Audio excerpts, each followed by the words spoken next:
Harusnya membanjir sehingga tak memalukan dan meruntuhkanmu. Tetapi mengapa aku takut runtuh? Bukankah di bawah puing-puing keruntuhan diri hasanah tersembunyi telah lama menanti?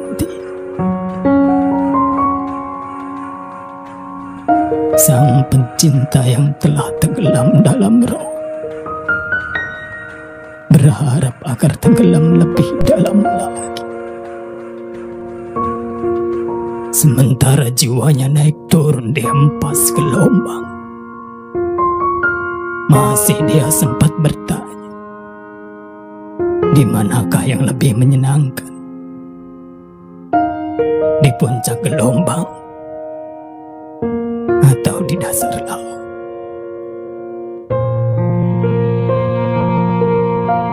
Wahai kalbu, kau akan pecah berkeping-keping oleh prasangka buruk jika masih mengenali perbedaan rasa bahagia dan sengsara. Walaupun kehendakmu terasa manis, bukankah sang kekasih menghendakimu tanpa kehendak?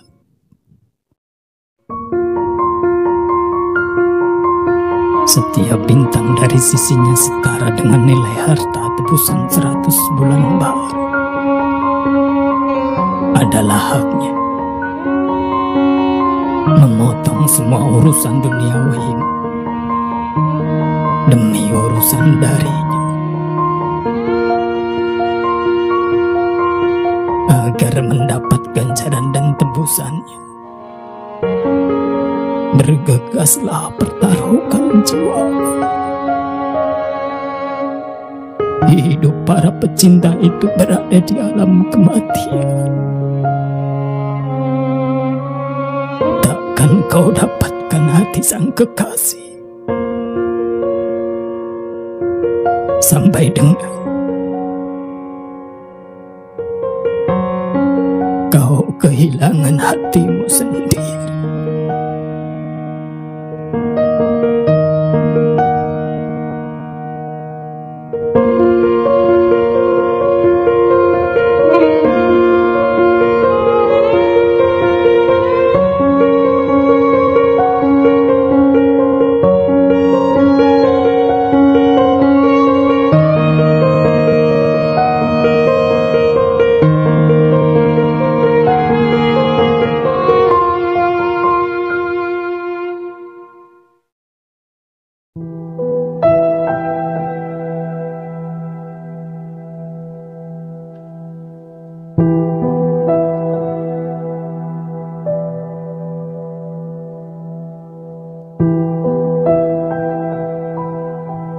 Ketika Al-Quran diturunkan,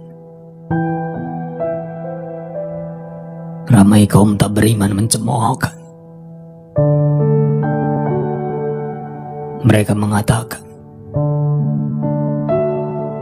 itu hanya kisah dari cerita masa lalu, bukan penelitian yang baru, bukan pemikiran yang canggih. Bahkan anak kecil pun bisa memahaminya.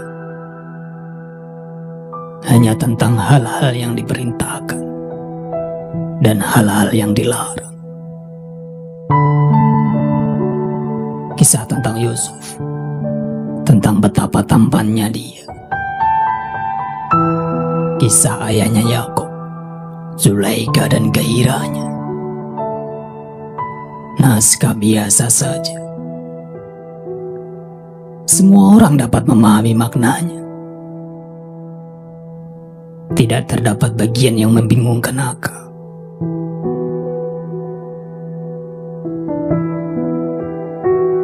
Dia berkata,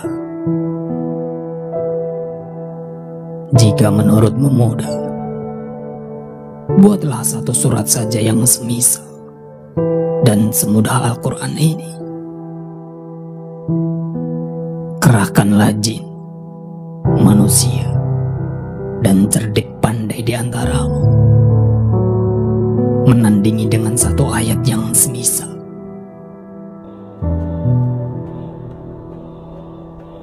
Ketahuilah, kalimat dalam Al-Quran itu memiliki pengertian literal dan makna dalam yang sangat agung. Dan di balik makna dalam itu terdapat lapisan makna ketiga, yang di dalamnya semua kecerdasan hilang akal. Tentang makna lapis keempat dari Al-Quran, sama sekali tak ada yang dapat memahaminya kecuali Tuhan, yang baginya tak ada sekutu, yang baginya tak ada suatu pembanding. Karena itu anakku, jangan membaca Al-Quran hanya demi makna luarnya belaka. Azazil memandang sang insan, dan didapatinya dia tersusun hanya dari tanah liat belaka. Aspek luar Al-Quran itu seperti jasmani insan, ciri-cirinya tampak, sementara jiwanya tersembunyi.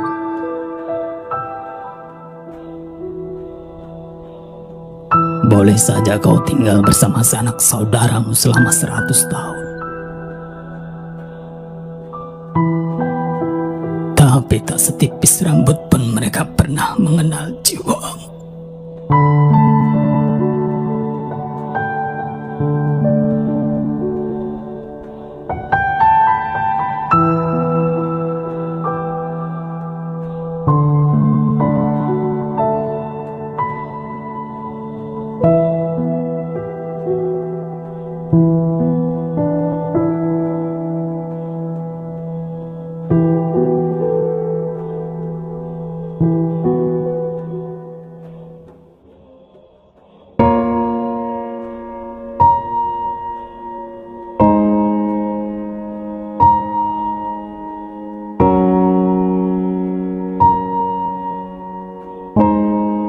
Nabi Daud alaihissalam bertanya,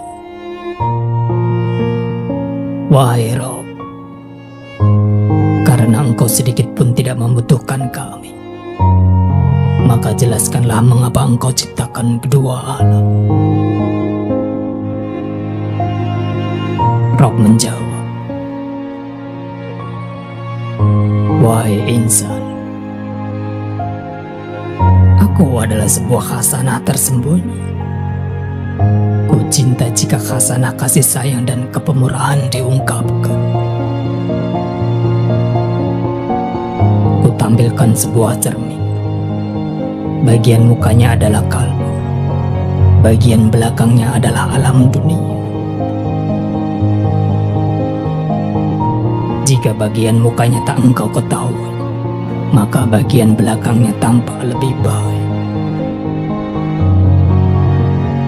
Jika jerami masih bercampur dengan tanah liat, bagaimana mungkin cermin dapat berfungsi?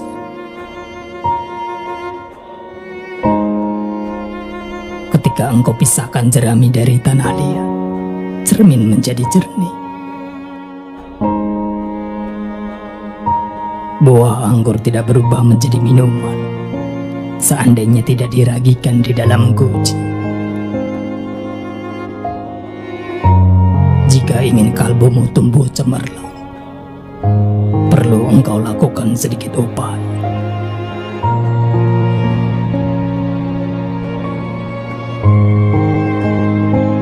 Kepada jiwa yang keluar dari tubuh, berkata sang raja, engkau datang sebagaimana engkau bertolak. Di manakah jejak-jejak kepemurahanku?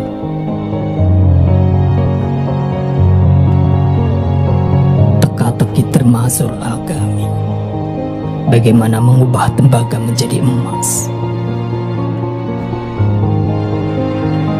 Apakah kami telah diubah oleh alkemi yang langka?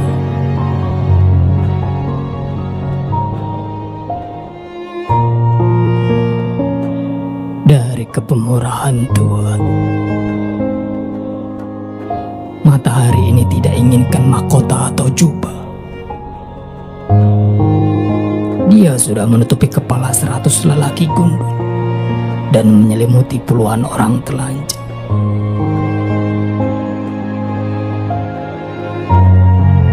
Anakku, perhatikanlah Isa putra Maria yang mengajarkan kerendahan diri dengan menunggang keledai. Sungguh mencengangkan intan permata di atas punggung keledai.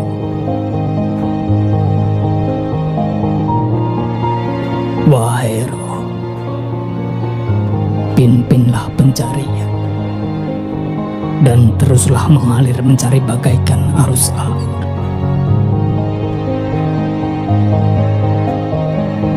Wahai akli, untuk mendapatkan hidup abadi, teruslah tempuh jalan kematian. Teruslah berzikir hingga diri terlupakan, sehingga lenyap lebur engkau dalam yang diseru, tanpa teralihkan lagi oleh penyeru atau seruan.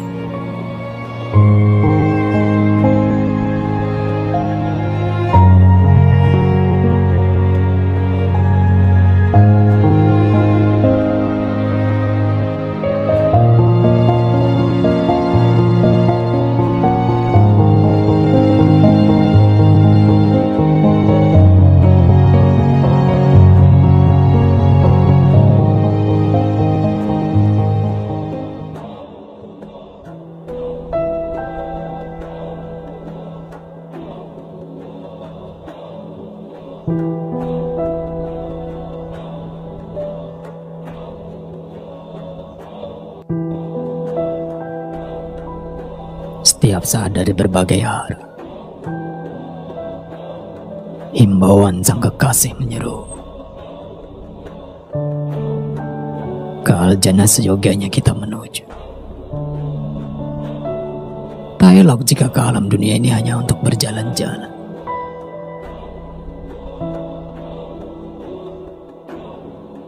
Pernah kita di sana bersahabat dengan para malaikat. Karenanya wahai pejalan, mari kita kembali ke sana. Itulah tempat kita yang sebenarnya. Bahkan semestinya lebih tinggi daripada taman itu. Hakikinya insan sejati itu lebih tinggi daripada malaikat. Mengapa kedua alam ini tak segera kita lintasi saja? Tujuan kita adalah keagungan puncak. Sungguh berbeda sumbernya alam tanah liat ini dengan inti cahaya insan. Memang dulu kita telah diperintahkan turun. Kini mari kita bergegas naik. Mengapa berlama-lama di sini?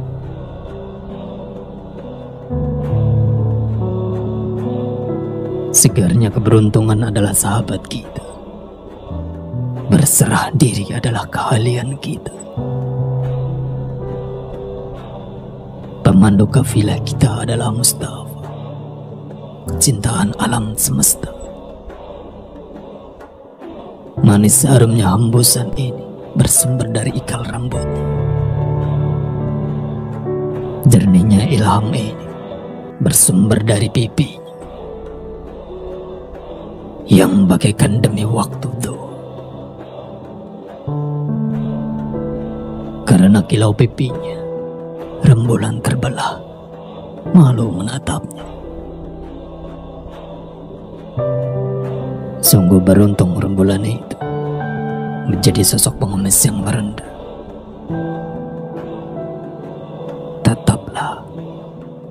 Sebelahnya rembulan yang berlangsung terus-menerus pada kalbu kamu. Itulah sebab turunnya penglihatan khusus tersebut ke basiram.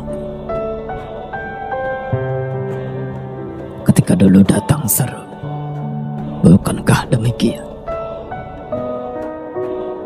Maka batrah dirimu pun remuk. Jika nanti sekali lagi bahteramu remuk, maka saatnya penyatuan tiba. Insan itu bagaikan unggas laut, sumbernya dari laut. Laut jiwa muncul dari laut. Mengapakah elang sang raja menjadikan alam dunia ini rumahnya? Bahkan sejatinya insan itu mutiara laut. Di dalam lautlah tempatnya. Itulah sebabnya gelombang demi gelombang menderu dari laut jiwa. Jelanglah saat dicapainya penyatuan. Jelanglah kecantikan yang abadi. Jelanglah anugerah dan kelimpahan yang bersumber dari samudera kemurnian.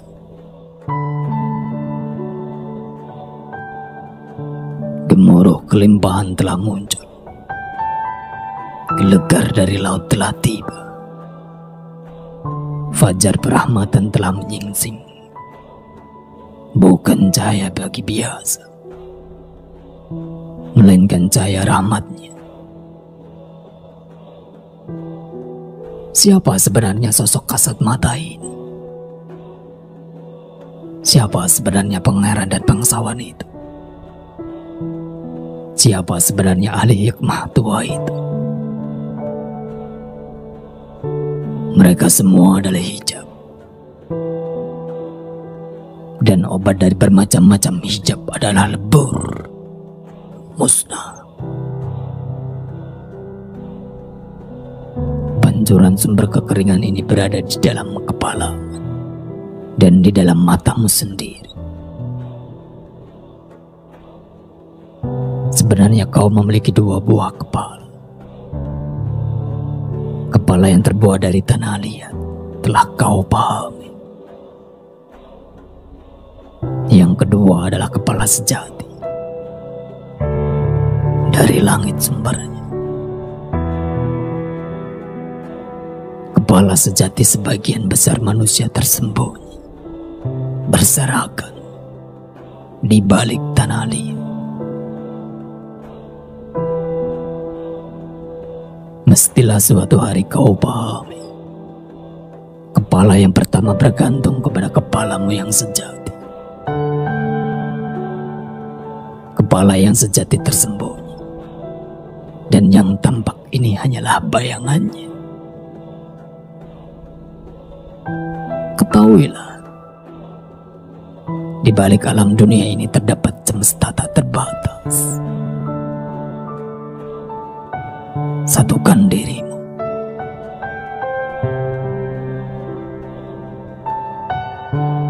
Wahai sang pembawa cawan, tuangkan anggur dari kendi kami. Jika tiba wahana pemahaman, maka semua ini jelas sekali bagimu. Dari arah Tabris bersinar cahaya hak. Dan aku berkata kepadanya, cahayamu itu menyatu dengan segala sesuatu.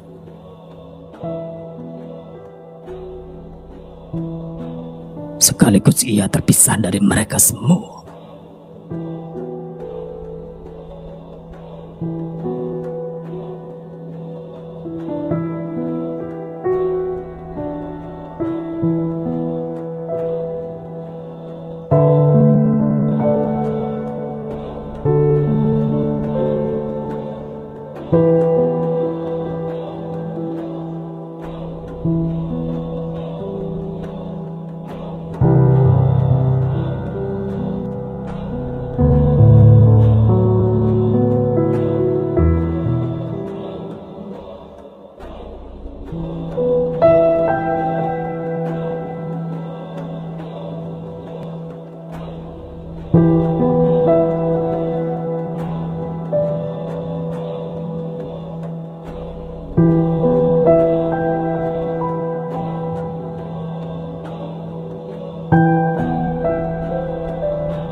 Semua yang mempesonamu pada wajah-wajah cantik adalah cahaya sang matahari terpantul pada kaca prisma. Beragam corak kaca membuat cahaya tampil beraneka warna. Ketika prisma kaca beraneka warna tak lagi ada, barulah cahaya tanpa warna mempesonamu. Bangunlah kebiasaan menatap cahaya tanpa prisma kaca, sehingga ketika prisma kaca itu remuk, tak lagi engkau buta. Selama ini engkau puas dengan pengetahuan yang kau dapat dari orang lain. Matamu dapat memandang karena adanya cahaya lampu orang itu. Dia mengambil lampu itu agar kau ketahui bahwa engkau seorang peminjam, bukan pemberi yang murah hati. Jika semua pemberian itu telah engkau syukuri dengan sungguh-sungguh beramal, tak perlu kau tangisi kehilangan itu, karena dia akan menggantinya 100 kali lipat. Tetapi jika selama ini kau tak pandai bersyukur, kini saatnya meneteskan air mata darah, karena keunggulan jiwa dihapuskan dari mereka yang tak bersyukur. Dia menghapus amal-amal kaum yang kufur. Kepada kaum beriman yang beramal soleh diberinya kehidupan yang baik. Dilenyapkannya timbangan rasa akan apa yang selayaknya didekatkan atau dijauhi. Begitu pula rasa terima kasih dan kasih sayang, sedemikian rupa sehingga tak tertinggal jejaknya lagi. Ketahuilah sabdanya, dia hapuskan amal-amal kaum-kaum yang kufur, menunjukkan hilangnya hasrat akan setiap objek yang diinginkan dari semua orang yang telah mencapai hasratnya itu di alam dunia ini, kecuali dari mereka yang beriman dan bersyukur. Keberuntungan bersama dengan mereka. Keberuntungan dari masa silam tak lagi dapat memberi kekuatan kepada pemiliknya. Keberuntungan di masa depanlah yang dapat memberikan kebajikan. Patuhilah perintah, pinjamkanlah. Pinjaman yang baik kepada roh dari harta dunia ini, dan akan kau jumpai 100 kali lipat ganjaran di hadapan. Kurangilah barang sedikit makan dan minummu, dan akan kau dapati dirimu di tepi telaga Kautsar.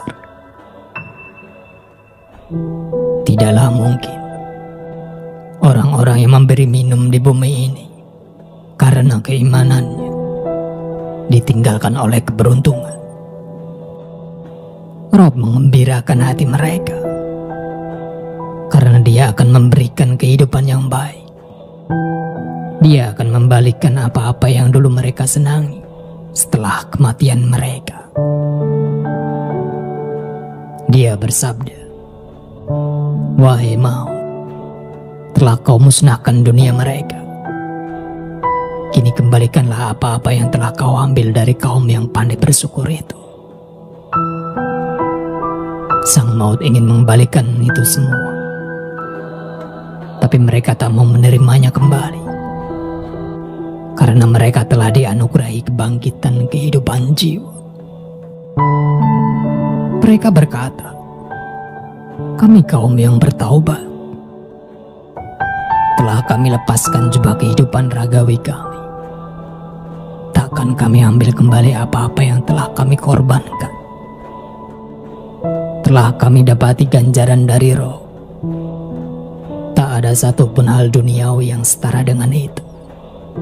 Kebutuhan, hasrat dan kepemilikan telah tanggal dari kami. Kami telah timbul dari air gelap dan mematikan. Telah kami capai anggur murni al-jannah dan pancuran telaga Kautsar. Wahai dunia, apa-apa yang telah kau tunjukkan kepada kaum yang lain, kekufuran, pengkhianatan, dan kesombongan, kami tuangkan itu semua ke atas kepala kalian sebagai pembayar. Karena kami adalah para penyaksi kebenaran yang berhijab melawan kalian. Menjadi jelaslah bagimu bahwa Rabb yang Maha Kudus memiliki hamba-hamba yang siaga dan sigap, yang membongkar kemunafikan dunia, yang menegakkan kemah perang mereka di atas benteng pertolongan ilahiyah.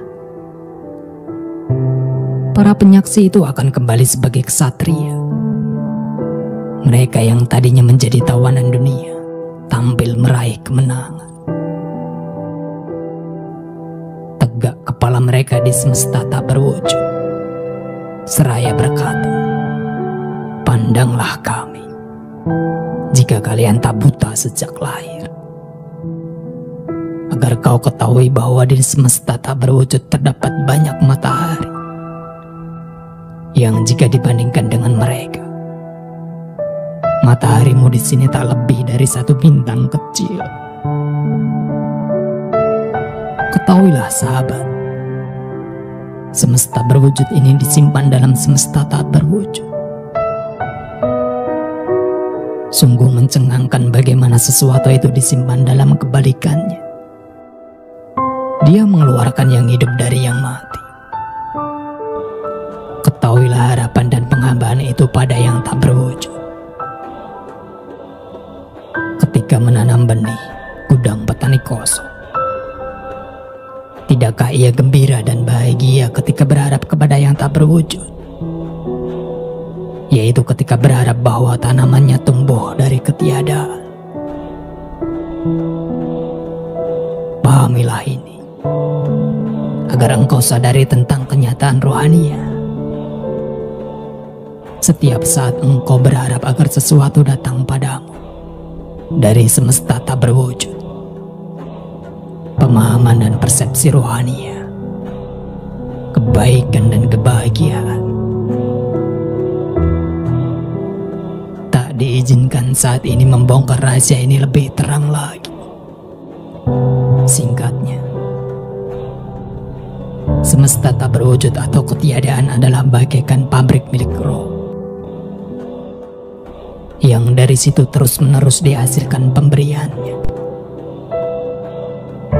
Rob adalah yang mewakili, yang menghasilkan segala sesuatu tanpa memerlukan akar, tak pula memerlukan penunjang.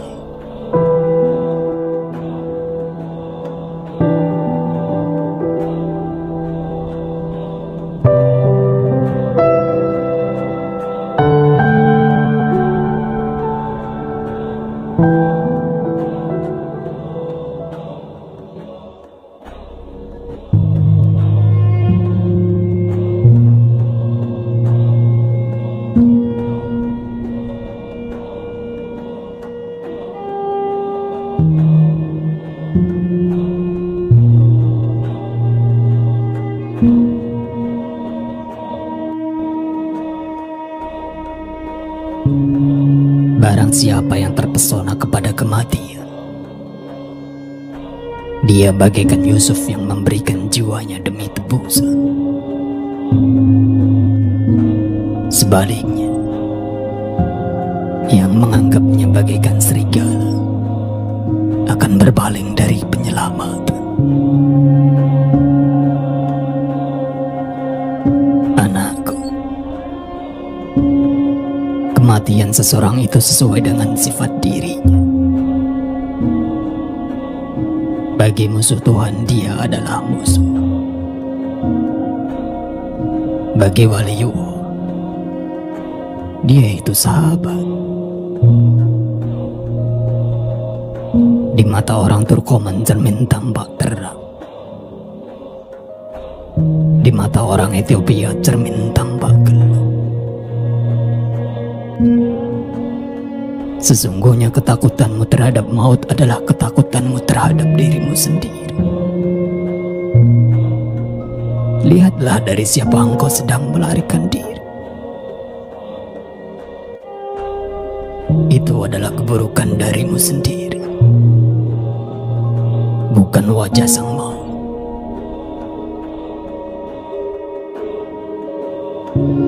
Jiwamu bagaikan pohon, dan maut laksana dedaun. Dia tumbuh darimu. Apakah dia menjadi baik atau buruk? Semua pikiranmu yang tersembunyi, jujur ataupun curang, lahir dari dirimu sendiri. Jika engkau dilukai onak duri, engkaulah penanamnya. Jika engkau berpakaian satin sutra, engkau sendirilah pemintalnya. Ketahuilah bahwa perbuatan itu tidak sama dengan hasilnya. Sebuah pelayanan tak selalu sama dengan upahnya. Ganjaran bagi yang beramal tidak sama dengan amalnya. Yang disebut terakhir adalah sosok sementara, sedangkan yang disebut pertama adalah substansinya. Yang disebut terakhir tadi adalah usaha dan kerja keras serta keringat. Sedangkan yang pertama adalah emas, perak, dan hidang.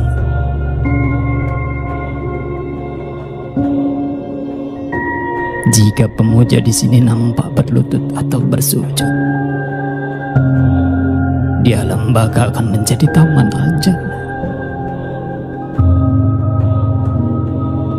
Jika puja-puji terucap dari lisannya, Tuhan sang fajar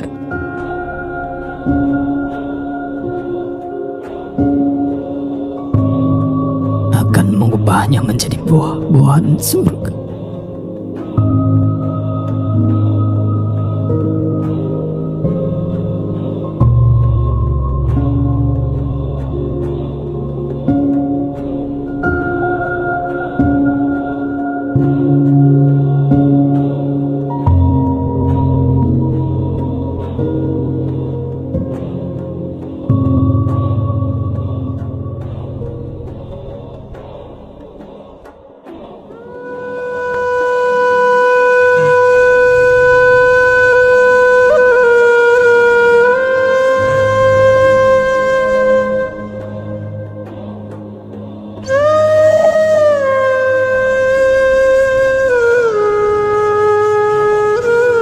Siapakah dia yang memenuhi dada dengan kesedihan? Lalu ketika engkau mengeluh mengaduh padanya, diubahnya kepahitanmu menjadi manis. Awalnya dia tampak layaknya pengawas nan teliti, sampai pada akhirnya kau kan dapati dia bagaikan sebuah gudang mutiara.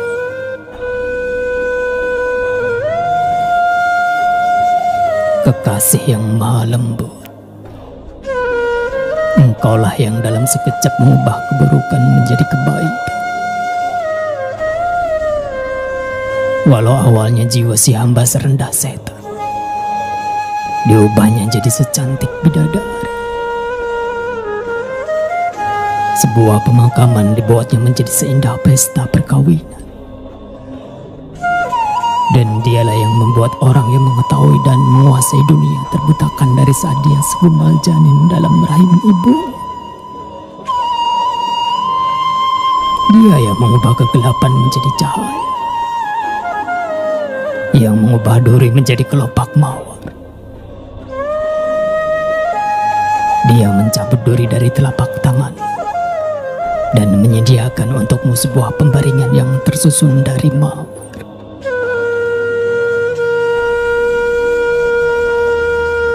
Bagi Ibrahim, kalinya api dinyalakannya, Diubahnya tanur Namrud menjadi sesejuk bunga-bunga mereka.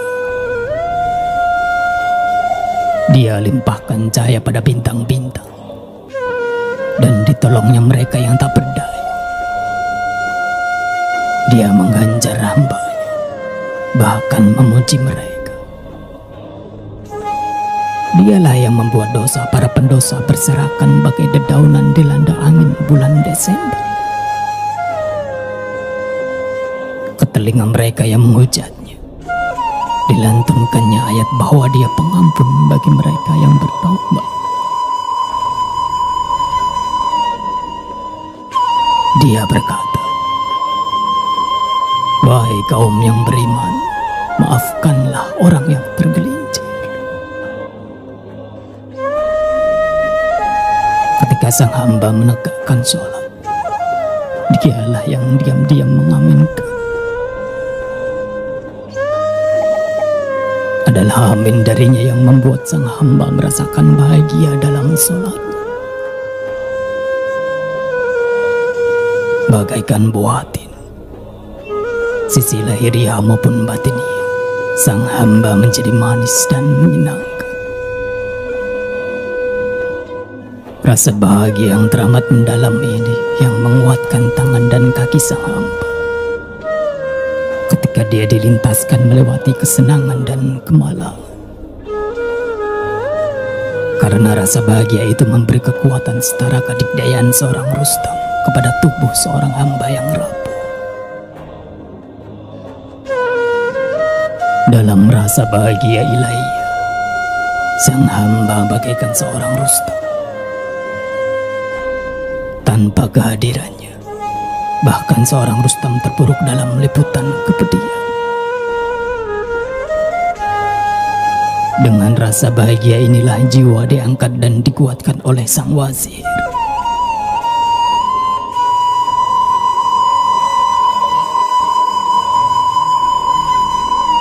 Kukirimkan warta ini dengan sepenuh hatiku. Ia telah paham cara menempuh jalan dengan cepat, membawa penjelasan tentang Syam ad-Din.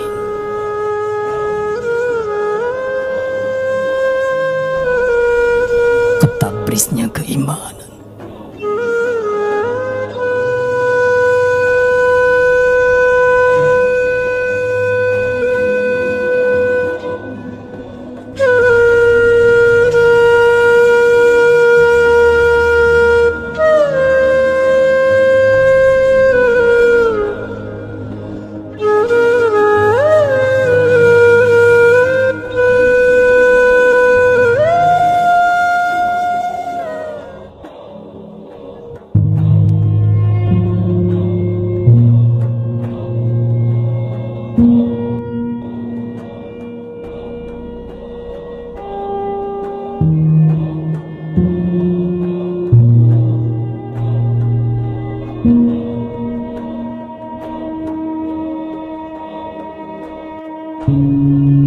Jiwamu akan terbang melesat tinggalkan penjara sempit, menembus langit demi langit.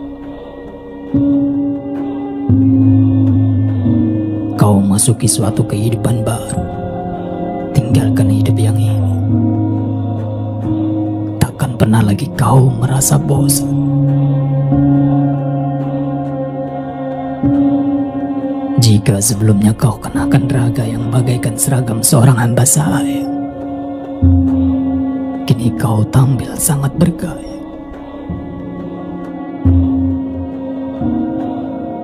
Bagimu kematian adalah kehidupan, yang jika dibandingkan dengannya, kehidupan ini bagaikan kematian. Mereka yang terhijab takkan paham.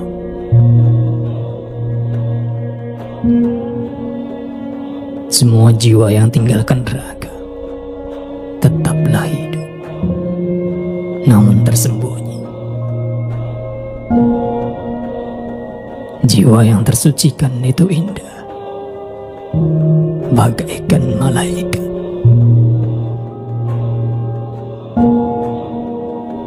Ketika raga menua dan ambruk, Janganlah engkau meratap. Sadarilah, selama ini engkau terpenjara. Ketika kau temukan jalan untuk lolos dari sel di dasar sumur, engkau tegak, gagah dan ningrat, bagaikan seorang Yusuf.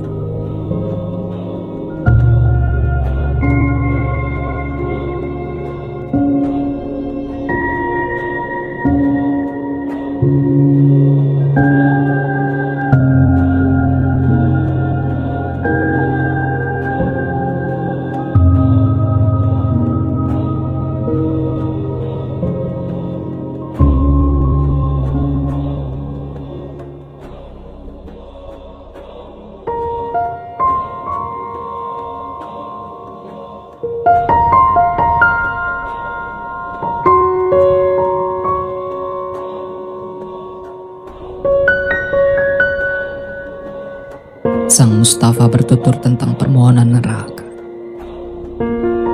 Ketika dengan berendah hati dia bermohon kepada pemilik iman sejati.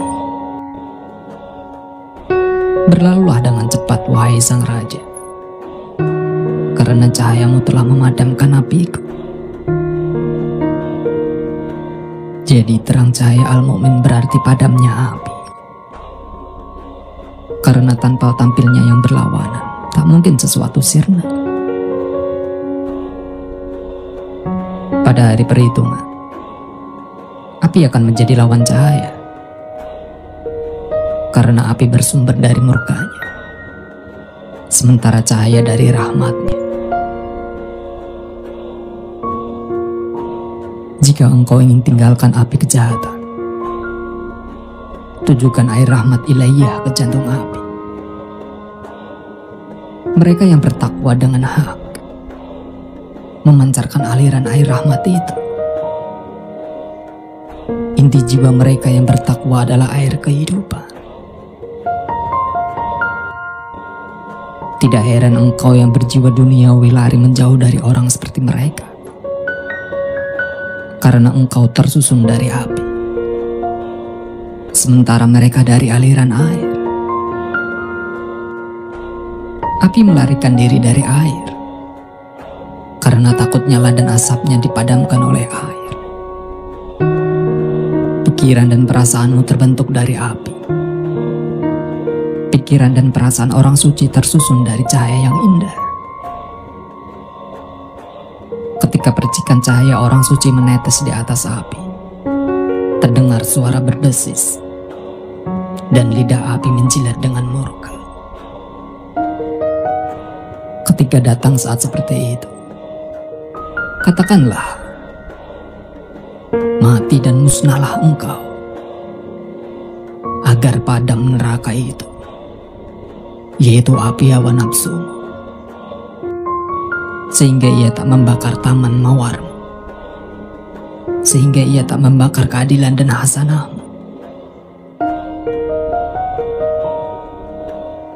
Setelah berhasil engkau padamkan, barulah bibit yang engkau tanam dapat menghasilkan aneka buah atau memekarkan bermacam bunga.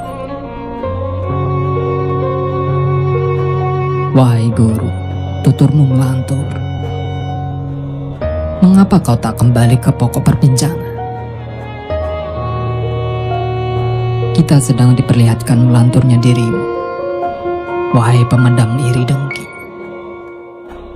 Tak kau sadari keledaimu pincang, sedangkan kota cahaya sangatlah jauh. Alangkah lambatnya jalan. Telah sekian tahun kita habiskan, sudah hampir lewat masa tanam. Tak ada hasil panen, kecuali wajahmu yang hitam dan amalmu yang berbau busuk. Cacing telah bersarang di akar pohon dirimu. Galilah dan bakarlah. Kuperingatkan lagi wahai pencari, Waktu telah hampir habis. Hari telah senja. Matahari jelang tenggelam. Hanya tersisa 1-2 hari lagi. Ketika masih tersisa kekuatan pada dirimu, kepakkan sayapmu dengan bersemangat. Manfaatkanlah baik-baik sisa benihmu, agar dari bibit waktu yang sedikit itu dapat tumbuh pohon abadi. Sementara lampu hidupmu belum padam, kecilkanlah sumbunya dan jagalah minyaknya. Jangan lagi engkau berkata besok, besok. Sudah terlalu banyak besokmu yang terlewat. Jangan sampai tiada hari tanam tersisa. Dengarkanlah nasihatku. Jasmanimu itu yang mengikatmu. Tanggalkan jasmani rentamu. Jika kau ingin pembaruan, tutup mulutmu dan bukalah buah berisikan emas. Tanggalkan keakuanmu. Perlihatkan kemurahanmu. Kemurahan berarti meninggalkan syahwat dan hawa nafsu. Orang yang tenggelam dalam hawa nafsunya sulit mentas lagi. Kemurahan adalah salah satu cabang cemara di Al-Jannah. Malanglah orang yang tak berpegang pada cabang semacam itu. Menanggalkan hasratmu adalah pegangan yang paling kuat. Cabang itu menarik jiwamu ke langit. Karena itu jadilah pemurah, wahai penganut ad-din, sehingga terangkat engkau ke sumber cabang itu. Jadikan Yusuf yang cantik sebagai teladan keindahan jiwamu. Perlakukan alam dunia ini sebagai sumur. Gunakanlah kemurahan dan keberserahan kepada karsa roh sebagai tali untuk mentas ke atas. Wahai peneladan keindahan Yusuf, tali telah diturunkan. Raihlah dengan kedua belah tanganmu. Jangan kau lepaskan, karena hari telah larut. Berpujilah kepadanya ketika tali telah terjulur. Itu dari semesta yang sangat nyata, tapi tak tampak.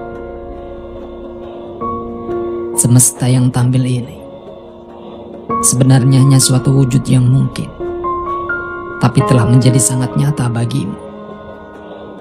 Sementara semesta yang sejati semakin tersembunyi, seperti debu bertaburan dipermainkan angin, bagaikan fata morgana yang menghijau.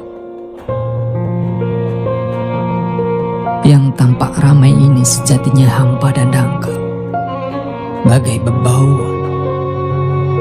Yang tersembunyi itulah inti dari sumbernya. Debu hanya tanda dari adanya angin. Angin itulah yang bernilai dan tinggi derajatnya. Mata yang tersusun dari tanah liat hanya akan menatap debu. Untuk melihat angin itu diperlukan penglihatan yang berbeda. Seekor kuda mengenal kuda yang lain karena mereka sejenis. Hanya penunggang kuda dapat mengenali sesama penunggang. Yang dimaksud dengan kuda itu adalah mata sahwatiyah, sedangkan sang penunggang adalah cahaya ilahiyah. Tanpa sang penunggang, kuda itu sendiri tak berguna. Karena itu, latihlah kudamu agar dia sembuh dari kebiasaan buruknya. Jika tidak, dia akan tertolak dari majelis sang raja. Penglihatan si kuda mendapati jalan bersumberkan pandangan sang raja. Tanpa pandangan sang raja, penglihatan si kuda kehilangan panduan. Penglihatan si kuda akan selalu menolak panduan, kecuali ke arah makanan dan padang rumput. Cahaya ilahiyah itu yang seyogianya jadi penentu arah bagi penglihatan si kuda. Barulah jiwa dapat merindu roh. Tidaklah mungkin kuda tanpa pengendara dapat membaca tanda-tanda jalan. Hanya penunggang bermartabat raja dapat mengenali jalan sang raja. Tempuhlah arah selaras dengan rasa jati yang dikendarai oleh cahaya. Cahaya itu pengendara terpercaya. Cahaya ilahiyah mengendarai cahaya rasa jati. Ini salah satu makna dari cahaya di atas cahaya.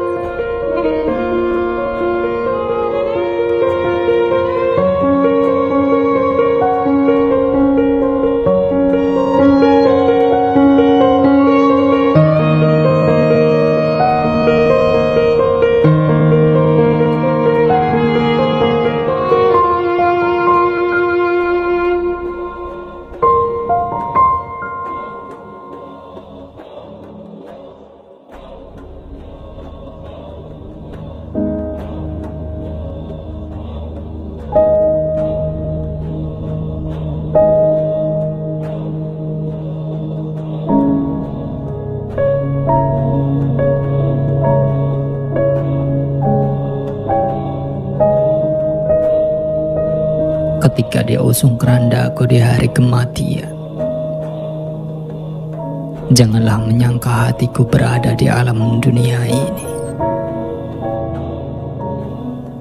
Janganlah menangisiku dan menjerit kemalangan. Bisa jadi malah engkau terjatuh ke dalam jebakan setan. Itu baru kemalangan.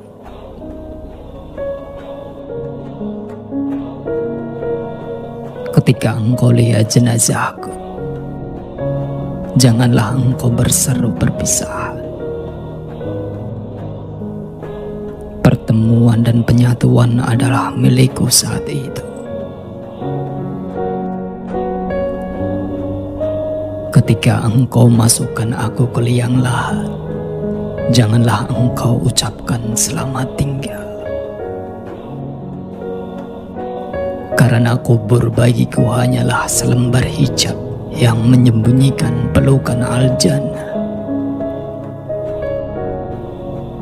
Setelah diturunkan ke lubang, tataplah kebangkitan. Tidaklah ditenggelamkan itu menyakiti matahari dan rembulan. Tampak bagimu ia tenggelam, padahal itu suatu kebangkitan. Bagimu kubur adalah penjara, padahal itu pembebasan jiwa. Bukankah bibit ditanamkan ke dalam bumi agar ia tumbuh? Mengapa engkau ragukan harkat bibit insan? Bukankah timba diturunkan agar ia muncul kembali penuh berisi air? Tidaklah Yusufnya jiwa itu perlu mengeluhkan sumur. Katupkanlah mulutmu di sisi sebelah sini dan bukalah di sisi sebelah sana.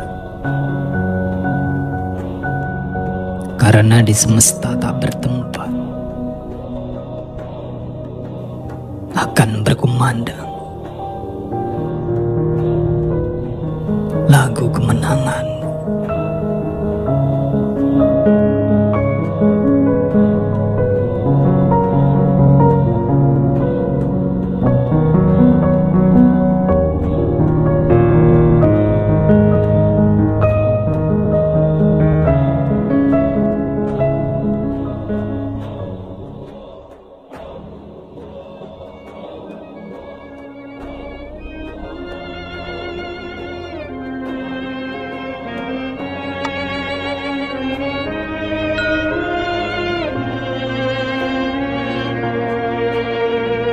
Dari seluruh semesta,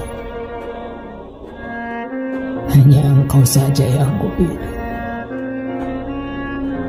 Apakah engkau akan membiarkanku duduk bersedih? Hatiku bagaikan pena dalam genggaman tangan.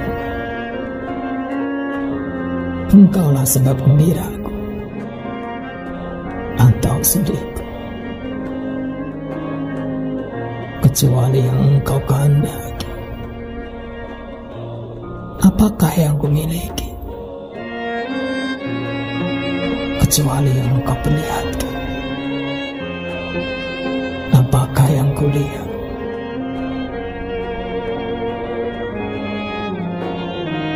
Engkaulah yang menumbuhkanku ketika aku sebatang dulu, ketika aku sekuntum mawar, ketika aku seharum mawar, ketika duri-duriku dicabut.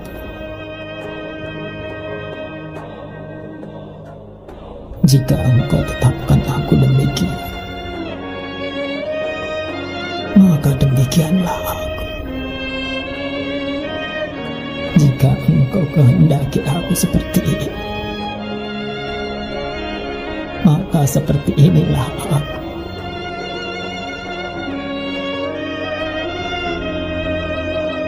Di dalam wahana tempat engkau mewarnai jiwaku, siapakah aku? Apakah yang kusukai? Apakah yang kubenci?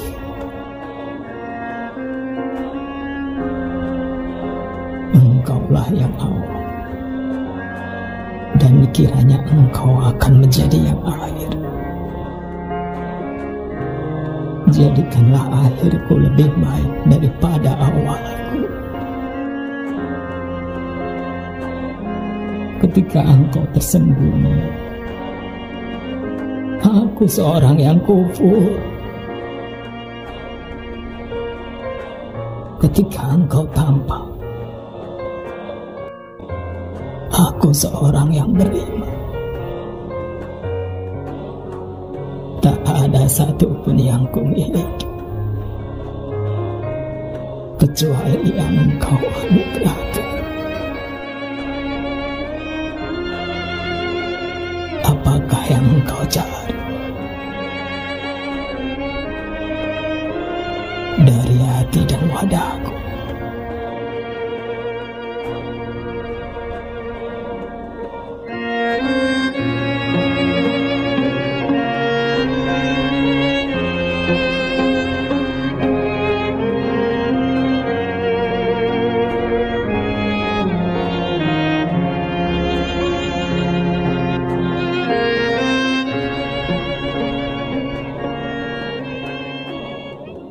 Wahai malaikat, bukankah neraka itu suatu jalan umum yang dilalui orang-orang mukmin dan kafir? Namun mengapa kami tak melihat api dan asap dalam perjalanan kami? Kami dapati taman dan kebun yang aman.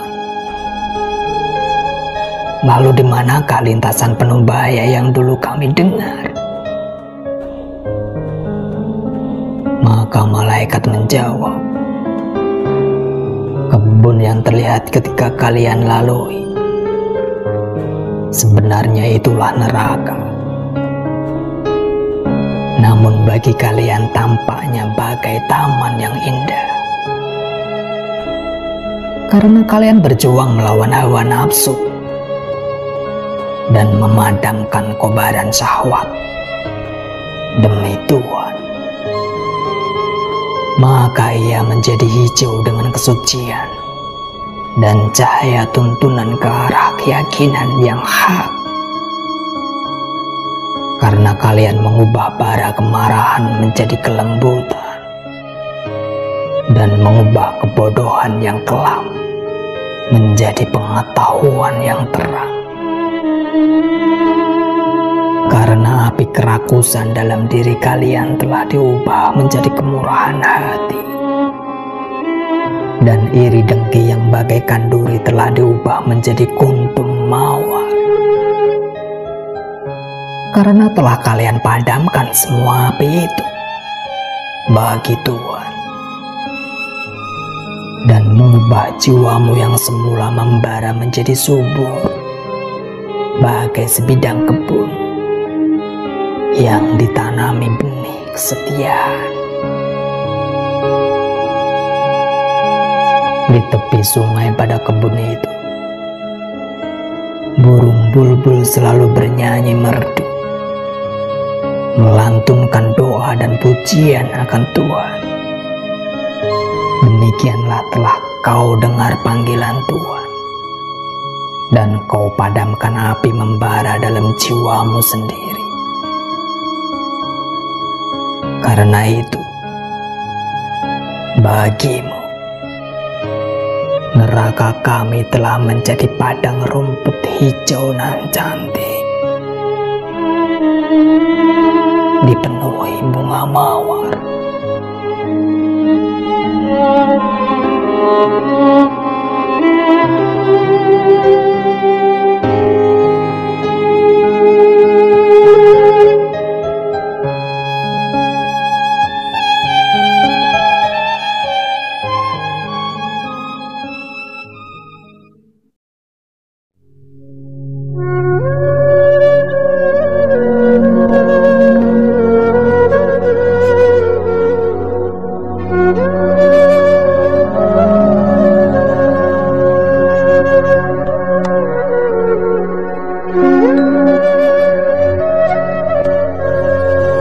Jika engkau belum mempunyai ilmu,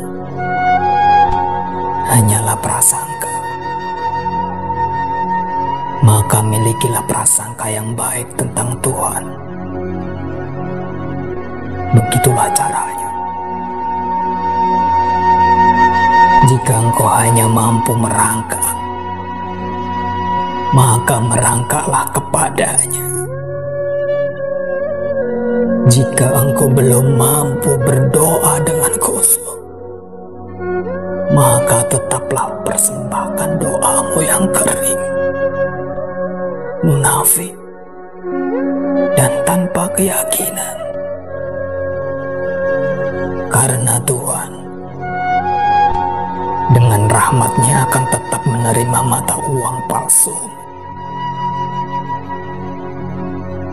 Jika engkau masih mempunyai 100 keraguan tentang Tuhan, maka kurangilah menjadi 99 saja. Begitulah caranya, wahai pejalan. Biarpun telah 100 kali engkau ingkar janji, ayolah datang. Dan datanglah lagi. Karena Tuhan telah berfirman, ketika engkau melambung ke angkasa, ataupun terpuruk ke dalam jurang, ingatlah kepada Aku, karena Akulah jalan itu,